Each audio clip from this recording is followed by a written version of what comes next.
Welcome to Day 8, the last day of this Web Design with Google Sites course.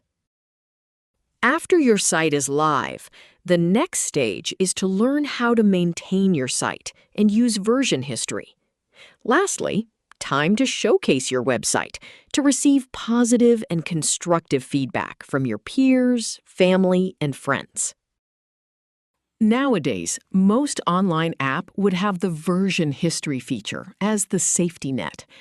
After deleting some contents from your live website, version history removes that type of stress with the option to restore those deletions.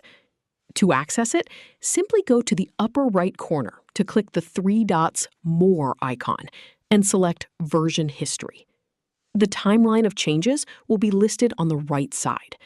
When working on a team, Google Sites makes tracking easy by color-coding updates based on who made them. To roll back to an older design, just select a historical timestamp to preview how the site looked at that moment. You can choose to either restore the entire site or just a single page by clicking Restore this site version or Restore this page version. To exit version history, just click the left arrow in the top left to return to the main editing canvas.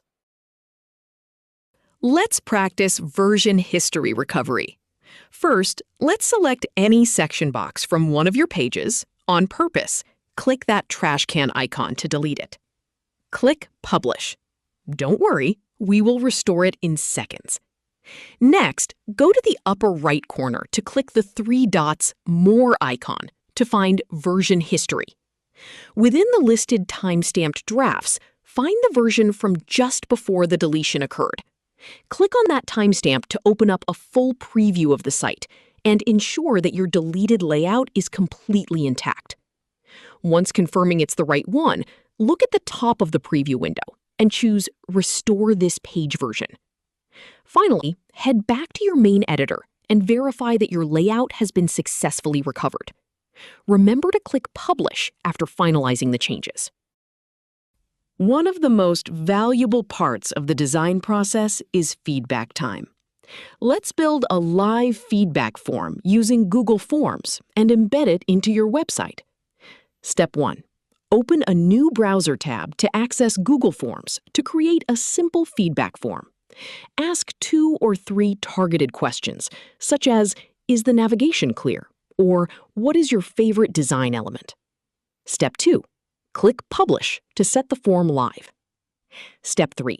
Go back to your Google Sites editor, pick or create a page where you want to collect feedback, and embed that Google form using the Insert panel. Step 4. After embedding the feedback form, click Publish so others can fill out the feedback form. Step 5. Go to the upper right to click the link icon for your published site link. Share the link with others. Step 6. Let's collaborate. Find 2 partners, accessing the live sites, explore their work, and fill out the feedback forms. After receiving the responses, review the insights and make any final changes to your site. Congratulations on completing the course. Please keep experimenting with grid systems and always prioritize clean, accessible user experiences. Stay tuned for more design tutorials, and happy designing!